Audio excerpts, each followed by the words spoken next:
victoire de Tony Oka par TKO ou 12e round, enfin plutôt abandon de Joel Tembo Djeko, qui était son adversaire, le Belge, donc qui affrontait Tony Oka à Nantes, à la H Arena. On aurait pu y aller, mais Rust avait du bois à couper et j'avais d'autres obligations. Donc malheureusement, nous n'étions pas présents pour cette belle victoire de Tony Oka. Première ceinture pour lui chez les professionnels et vous allez avoir droit à notre petit ressenti sur ce combat. Serge, tu sais ce que tu as à faire, balance le magnéto, envoie la sauce, Serge.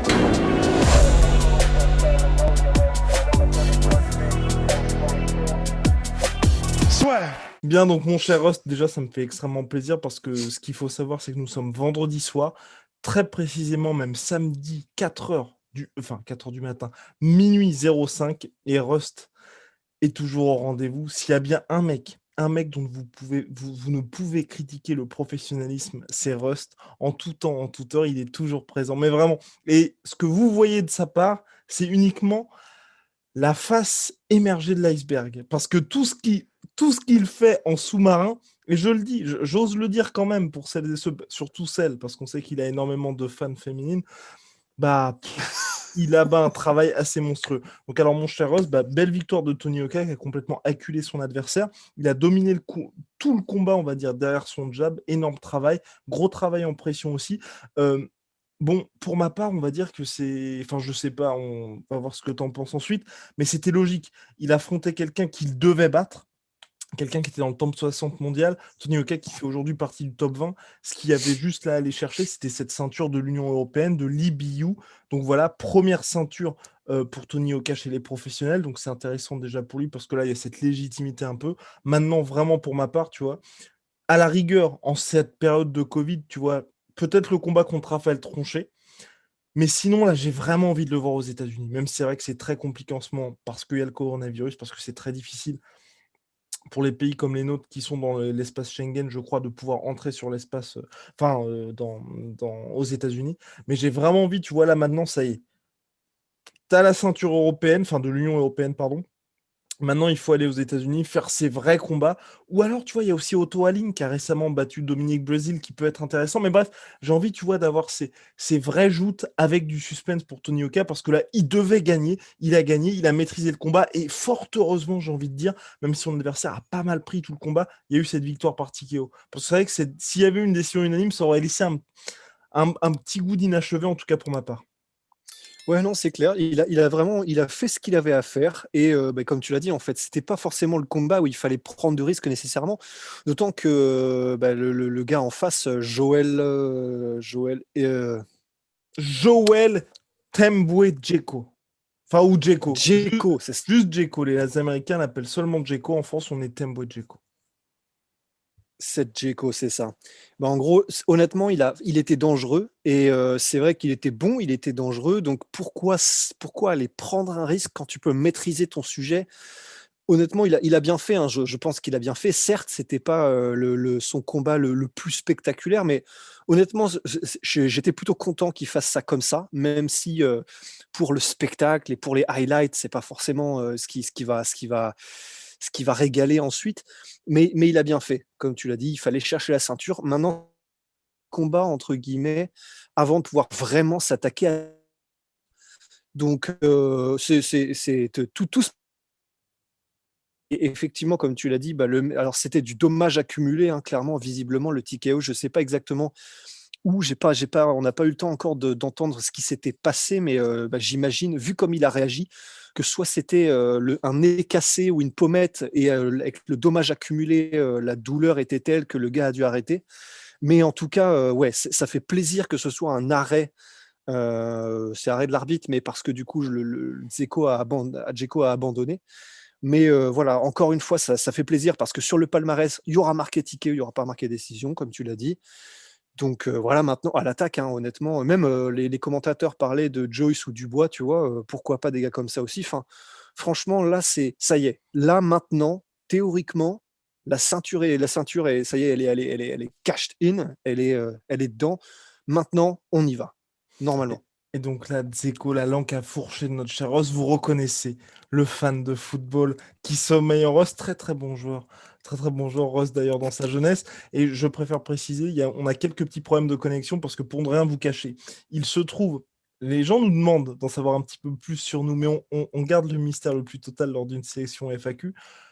Rust est au fin fond de l'Anjou, je suis au fin fond de la Normandie. Donc autant vous dire que ce podcast-là, il se déroule dans des conditions assez apocalyptiques. Donc c'est pour ça qu'il y a de temps en temps une connexion instable, tout simplement, mais je suis entièrement d'accord avec toi. La revanche contre Joe Joyce, moi, ça me ferait énormément plaisir. Problème, et pas des moindres, c'est que je crois que la WBO pour permettre en fait à Anthony Joshua d'affronter Tyson Fury, a ordonné le combat entre Joe Joyce euh, et Usyk.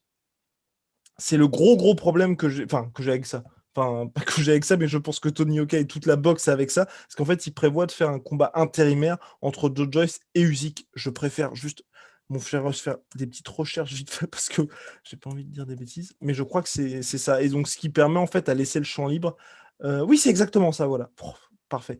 Et donc, c'est ce qui permet, donc c'est une bonne nouvelle parce que comme Trop ça, la fort. WBO qui laissait un petit peu, qui bloquait le combat entre Anthony Joshua et Tyson Fury, il laisse un petit peu la place pour permettre justement à Usyk, qui était lui le challenger obligatoire pour la ceinture WBO, qui devait être la prochaine de Tony Oka pour sa prochaine défense de ceinture. Finalement, ils disent OK, on te laisse un petit peu de temps, tu gères tes affaires avec Tyson Fury, mais dans le même temps, on ordonne ce combat entre Joe Joyce et Usyk. Donc pour ma part, moi je trouve que c'est super parce que la division continue de vivre.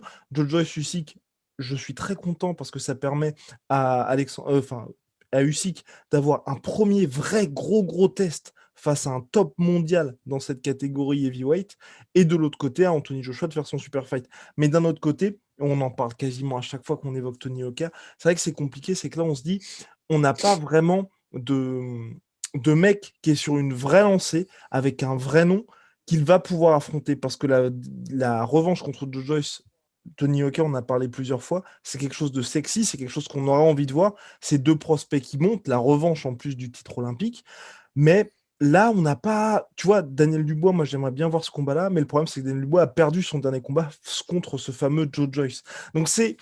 c'est un peu chiant. Et Otto Wallin, bah, j'en avais parlé un petit peu avant, mais ça reste le. Enfin, par rapport à Tony Oka, il y a un petit déficit d'image. Et justement, là, j'ai vu ce combat-là, mon cher Rust, avec des gens qui sont pas forcément des fans de boxe. Et c'est vrai que c'est le gros problème, en fait, aujourd'hui de Tony Oka, et c'est ce que j'essayais de leur expliquer, c'est qu'aujourd'hui, Tony Oka, il doit sortir, en fait, de la France, tout simplement. Parce que c'est Ouais. pas là qu'il va chercher l'argent, c'est pas là qu'il va. C'est pour ça, d'ailleurs, qu'il a signé avec Top Rank. C'est qu'aujourd'hui, maintenant, il vise les États-Unis, il vise quelque chose d'autre que la France. Et je pense qu'à mon avis, le public français, que Tony Oka affronte un Joe Joyce ou un Otto Wallin ou Djeko de ce soir, les gens, ils voient quasiment pas la différence, tu vois. Il a besoin aujourd'hui vraiment soit d'affronter des noms, ou soit de se dire, bah, je me fais une petite.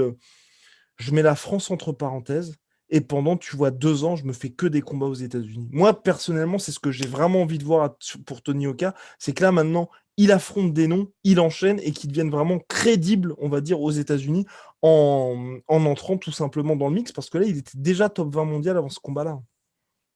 Ouais, ouais, absolument, hein. C'est pour ça, de toute façon, la progression pour moi, elle a été vraiment, elle a été bien gérée, hein, pour Ouais. Tony Yoka, mais effectivement, maintenant, on en est. Enfin, si on suit la courbe qu'il a amorcée jusqu'à présent, là, maintenant, il y a plus le choix, en fait. Il est, entre guillemets, «obligé» d'aller aux États-Unis pour décrocher les plus gros combats. Donc, oui, honnêtement, c'est vrai, tout ça semble tellement logique et suit tellement son cours de manière, régulée, mais comme du papier à musique, que j'ai aucun doute sur le fait que c'est ce qui va se passer, Eh ben, en tout formidable, cas. mon cher Rust. En tout cas, ce combat-là a été diffusé sur ESPN+. À mon avis, là, tu vois, la vraie question pour la suite de Tony Oka, c'est, on sait que son cachet, je crois, c'est 250 000 euros avec Canal+. C'est est-ce que, en fait, en combattant aux États-Unis, il pourra s'arranger avec les diffuseurs pour avoir ce cachet garanti de 250 000 euros sans forcément être main event? Tu vois, c'est un petit peu là où, à mon avis, il va y avoir une question à se poser. Mais en tout cas, on est tous les deux d'accord. Les gens vont nous le reprocher une nouvelle fois. Il n'y a pas de clash entre vous, mais on sait bien. On sait bien, on est souvent d'accord. Mais là, je pense que vous allez d'ailleurs être également d'accord avec nous pour la suite pour Tony Oka, c'est les États-Unis. Objectif, je crois qu'à la base, c'était 2021 pour un titre mondial. Peut-être que là, c'est un peu compliqué pour lui. Mais 2020, s'il poursuit sur cette voie à fond, Bah voilà, en tout cas, vivement la suite. J'espère, moi, beaucoup d'activités pour cette année, en tout cas pour Tony Oka. Et puis voilà, quoi, 10-0 en carrière, la conquête épisode 10 validée. Validée, et puis avec les 2 points, j'ai envie de dire. Mon cher Rust, on se retrouve très très vite pour de nouvelles aventures. Big shout out à My Sweet Protein, moins 40% avec le code la sueur. Enfoiré. Moins 40% avec le code la sueur et moins 10% sur tout Venom avec le code la sueur. Regardez-moi ce magnifique t-shirt porté par Rust. Personne ne peut le porter mieux que lui, même les combattants du One FC, parce que c'est la collection Venom One FC. Et croyez-moi quand je vous le dis, même Dimitrius Johnson est jaloux. Même Dimitrius Johnson est jaloux. Allez, à très très vite.